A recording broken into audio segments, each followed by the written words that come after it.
Som. Bom, pessoal, tudo bem? Nós vamos falar hoje um pouquinho mais sobre membros superiores e membros inferiores. Eu trouxe um pouquinho mais da aula agora da parte anatômica, justamente para nós podermos desenvolver um pouquinho mais essa área de visualização, cuja qual eu percebo que existe falta na parte de vocês.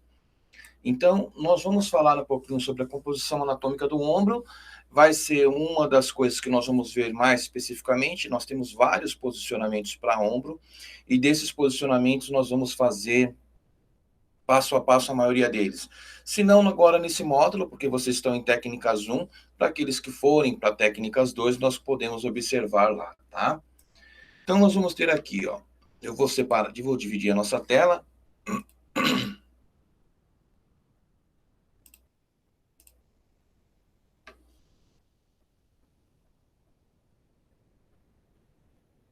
Mais um minutinho.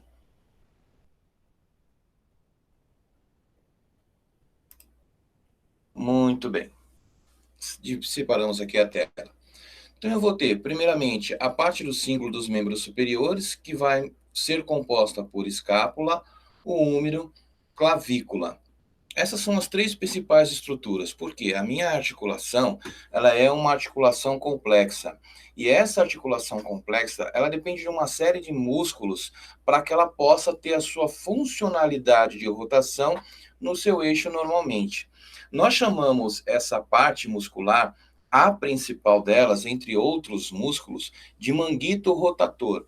O manguito rotator é composto por uma série de músculos que faz com que a cabeça do seu úmero tenha pressão na cavidade glenoidal e você possa ter esse movimento de rotação em relação às minhas estruturas.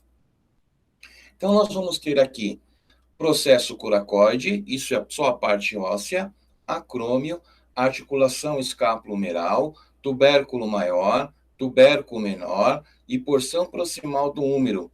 E aqui na parte posterior a escápula. Em outro posicionamento, eu posso ver que existe uma diferenciação da escápula em relação às minhas estruturas ósseas. Então, eu vou ter escápula aqui, seguido de clavícula, e aqui a cabeça do úmero. Então, eu sempre vou começar a fazer análise da imagem da parte proximal para a parte distal. Então, eu vou ter aqui, ó, clavícula, eu vou ter espinha da escápula, acrômio, fossa glenoidal ou cavidade glenoidal, cabeça do úmero, tubérculo menor e colo cirúrgico do meu úmero. Outro posicionamento, eu vejo novamente as estruturas, só que elas estão em um formato diferente. Começo novamente sempre da parte medial para a parte distal. Clavícula, processo coronoide, úmero. Vou ter aqui na parte mais distal acrômio, cabeça do úmero, corpo e ângulo inferior da escápula. Olha só em uma posição neutra. Lembra que nós vimos no laboratório posição neutra? Na posição neutra, o meu paciente está com o braço em repouso. Eu não tenho nem supinação, nem pronação na parte distal desse membro aqui. A rotação é neutra, ou seja, não tem acentuação externa nem acentuação interna. A incidência do raio central vai ser justamente ali no espaço da minha cavidade glenoidal, ou alguns colocam na cabeça do úmero, outros falam em acrômio, mas a realidade é que é ali naquela região da articulação escápulo-humeral, tá? Então, eu vou ter o paciente ortostático, ombro encostado na estativa e mão em posição neutra, que é essa posição aqui. Raio central incidindo na cavidade glenoidal. A distância foco-filme, como é membro superior e inferior, sempre de 100 centímetros.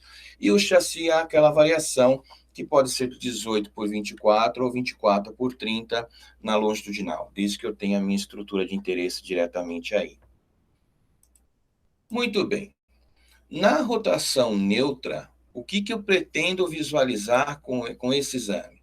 Cabeça do úmero, o úmero em si, clavícula, colo da escápula, tubérculo maior do úmero, tubérculo menor, cavidade glenoidal, acrômio, processo coracoide, espinha da escápula, ângulo superior da escápula, vou ter o colo anatômico do úmero, colo cirúrgico do úmero, substância compacta, que é justamente essa parte do osso que eu tenho maior concentração de cálcio, então eu tenho aqui a divisão, canal medular tenho o cortical, certo? Canal medular, que foi aquilo que nós falamos, e as costelas. Pego aqui uma parte das costelas. Então, eu tenho aqui o corpo da escápula, né, o colo da escápula, o corpo dela está aqui nessa região. O que, que o médico quer visualizar? Ele quer principalmente olhar esses espaços articulares aqui, ó, para ver qual é a sua projeção, se eu tenho sobreposição, se eu tenho algum corpo estranho, se eu tenho alguma pontificação de calcificação. É isso que ele quer observar nesse posicionamento. Quando eu faço uma rotação externa, a mão do paciente está em que posição? Supinação. A supinação vai me dar justamente o paciente em ortostático, eu não mudei o posicionamento do paciente. A mão vai estar em rotação externa, ou seja, supinação, e o raio central vai estar na cavidade glenoidal. Eu não mudei. Tá? Eu simplesmente coloquei o paciente num AP verdadeiro, ele tem uma pequena rotação aqui para afastar a espinha da escápula da minha estativa, e eu vou lá e disparo o raio. Como que eu calculo esse raio? Tem um vídeo aí que eu coloquei na sala do aluno para vocês, mostrando como é que vocês calculam o poder de penetração. Tá? O que eu vou visualizar? Aqui está um pequeno segredo de como você sabe se o posicionamento que você fez está correto ou você vai ter que repetir esse posicionamento. Então, eu tenho cabeça do úmero, clavícula, colo da escápula, tubérculo maior do úmero, tubérculo menor. As estruturas se repetem. Por quê? Não importa o posicionamento que eu faça, eu sempre vou estar falando de clavícula, escápula e úmero, certo? Desde que você domine o que existe na parte proximal e o que existe na parte distal de cada estrutura, pronto, você não tem mais dúvidas em relação a nada disso. Tranquilo? Então, vamos lá. O médico quer ver justamente isso aqui, ó.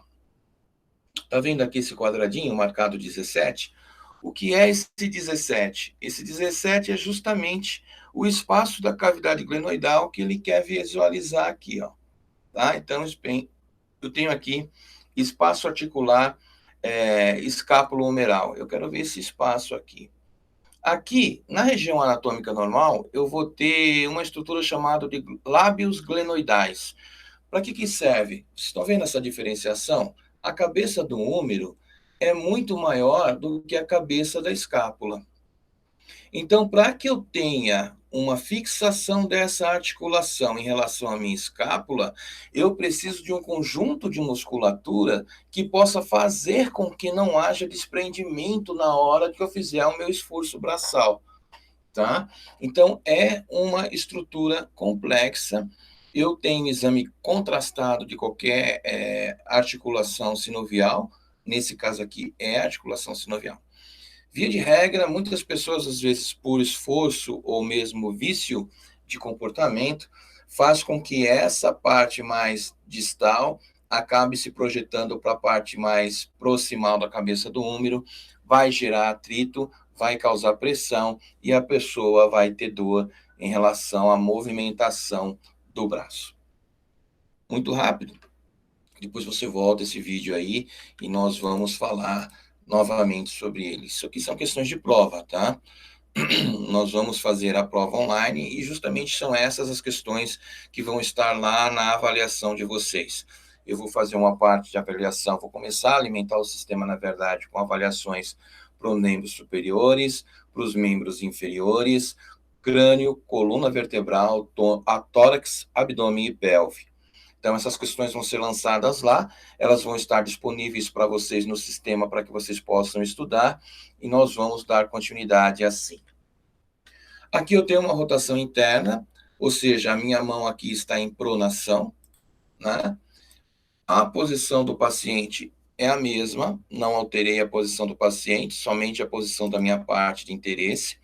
distância foco-filme é a mesma, o chassi também é no mesmo sentido, o mesmo tamanho de chassi, lembrando que a identificação é sempre o lado direito do paciente, e eu vou posicionar esse cliente. O que vai acontecer? Olha, a rotação externa abre a minha cavidade glenoidal. A rotação interna, essa cavidade se fecha.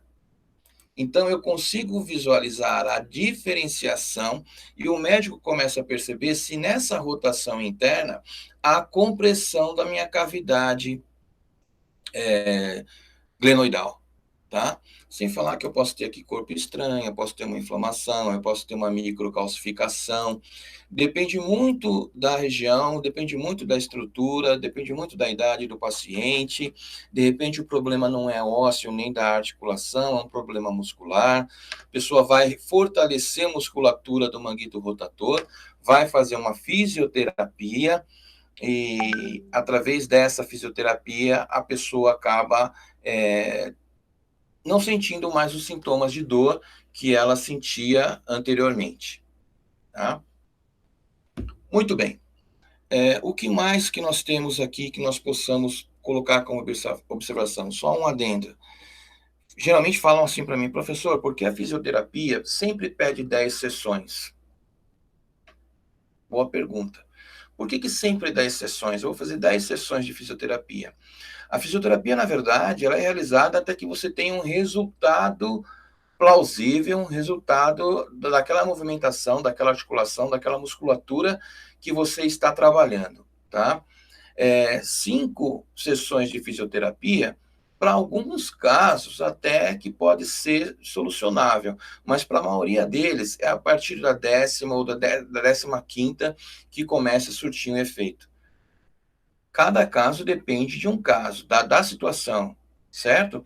Tem gente que faz a fisioterapia a vida toda e não resolve, tá? Vai ter que fazer outro método, uma outra coisa, colocar uma prótese, um método cirúrgico. Tem gente que não, faz aí as 10 sessões de fisioterapia e o resultado já aparece.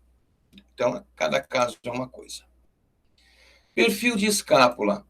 Perfil de escápula, existe 2 formas de você realizar esse exame.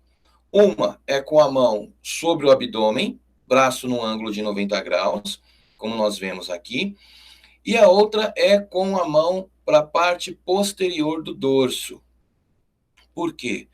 Porque se a pessoa for mais robusta, quando ela faz esse posicionamento aqui, que geralmente é usado para trauma, eu tenho dificuldade de visualizar a parte medial da minha escápula. Já nesse posicionamento aqui, se for da capacidade locomotora da pessoa, você pede para ela colocar o braço para a parte posterior, e aí você vê certinho aqui a incidência que vai ser a parte medial da escápula, que é justamente onde você vai incidir o raio central, tá? Então, é uma situação de condições do cliente, do paciente, tá? Paciente ortostático, face anterior voltada para estativo, o braço deve estar flexionado anteriormente ao tronco ou posteriormente, que nós acabamos de ver ali.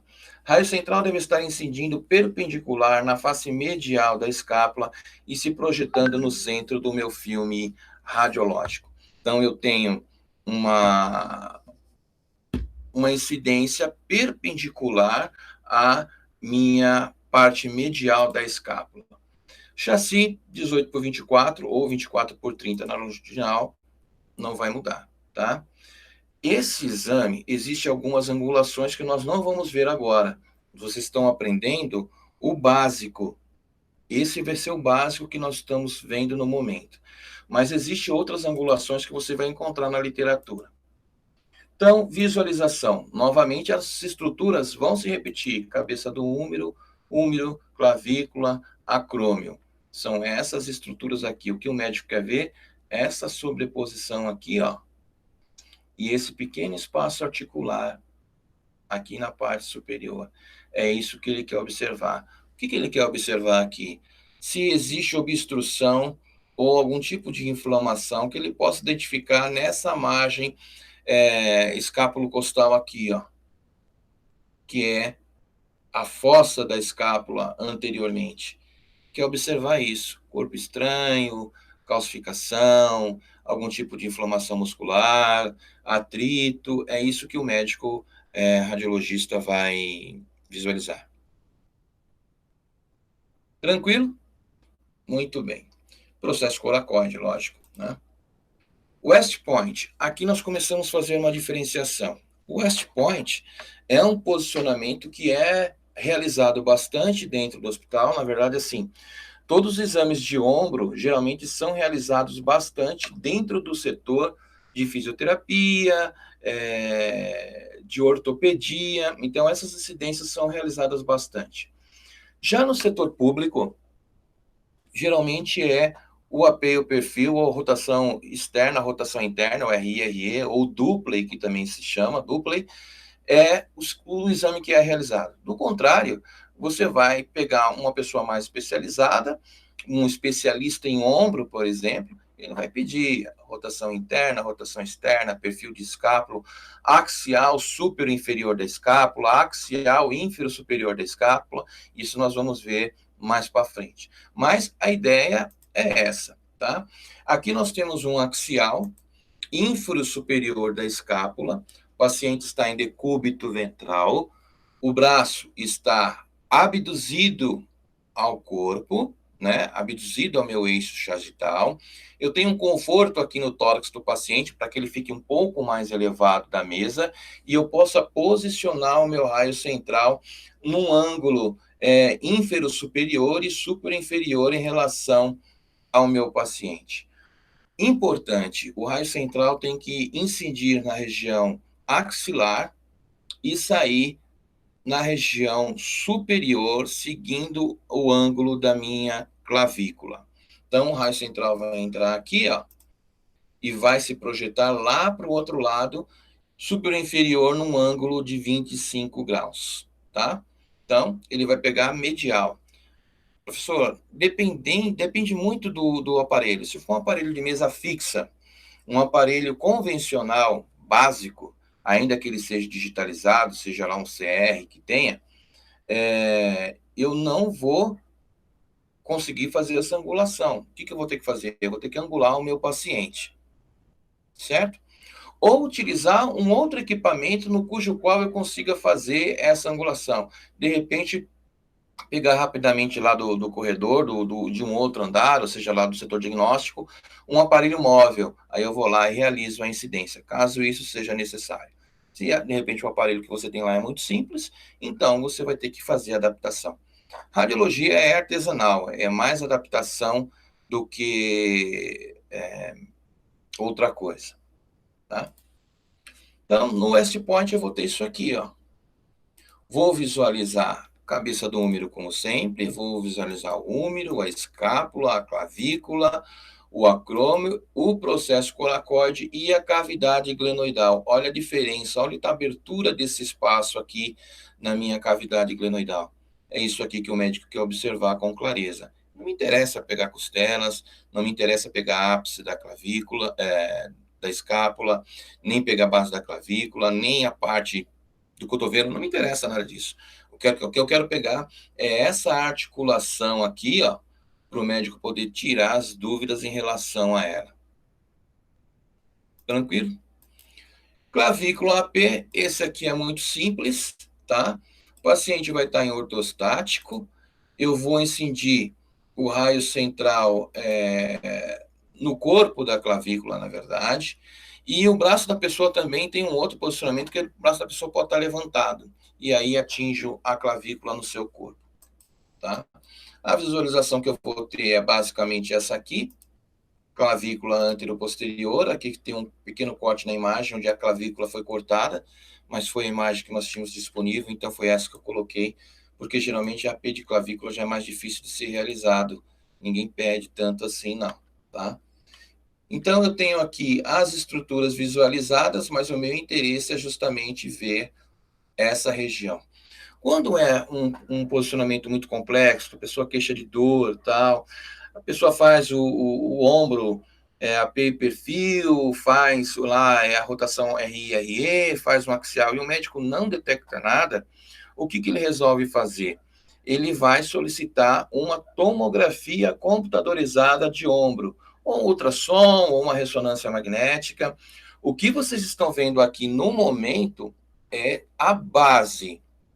Todo o restante de adaptação, isso vocês vão ver posteriormente. Isso aqui é a base. Essa base serve justamente para você dar seguimento à descoberta patológica, caso ela exista nesse paciente, certo? 90% dos casos é uma luxação, é uma dor muscular, o médico vai receitar algum medicamento para músculo, vai colocar lá uma tipóia, né? A pessoa vai ficar com o braço imobilizado, dali 3 dias ela já está movimentando o braço. 90% dos casos. É muito difícil a pessoa chegar com uma fratura, a não ser que seja um trauma decorrente de uma queda, de uma pancada, né?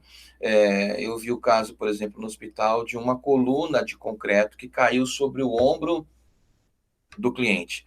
Caiu sobre o ombro do cliente e destruiu toda essa parte aqui, ó, a cabeça da escápula saltou fora, a cabeça do úmero saltou fora, a clavícula quebrou em 3 pedaços. Foi um impacto realmente massacrante para a estrutura, não tem como suportar. Ela vai romper mesmo, né? Ainda mais da forma que foi relatada. Então, esse é o protocolo básico. É o que você tem que entender, que depois disso, aí já passam para outros protocolos mais sofisticados, cujo qual vocês não vão ver nesse dado momento. O Miro AP, nós já vimos isso. Como eu falei, nós estamos estudando da parte medial para a parte distal. Vamos posicionar o paciente, a mão aqui está em supinação e eu mudei a incidência do raio. O meu raio central vai incidir no centro do meu úmero, tá? Posso fazer esse posicionamento em mesa? Posso, mas 99% dos casos são feitos na estativa, não só pela agilidade, mas pela própria condição desse paciente, tá? Eu só faço um número em AP ou em perfil quando o paciente está, ela vem numa prancha, aí eu faço com ele deitado. 99% dos casos é utilizado a estativa. Nessa imagem aqui, nós temos um erro grave. Por quê? Eu não tenho toda a imagem do úmero nessa imagem, me faltou a parte distal dele aqui, que é a parte do cotovelo, tá? Para uma imagem estar completa no exame radiológico, eu tenho que ter a articulação proximal, que no caso ali é a articulação do ombro, e tenho que ter a articulação distal desse ombro. Beleza? Pessoal, nós vamos parar por aqui. Hoje é só uma aula avulsa. Tem material para vocês fazerem na sala virtual de vocês, que vocês têm que responder esse material em Bandave online, para que nós possamos ver aquilo que está faltando para vocês ou não. Se dediquem mais, porque tudo isso vai ser avaliado no final do semestre, ok? Um abraço, até mais e até a próxima aula.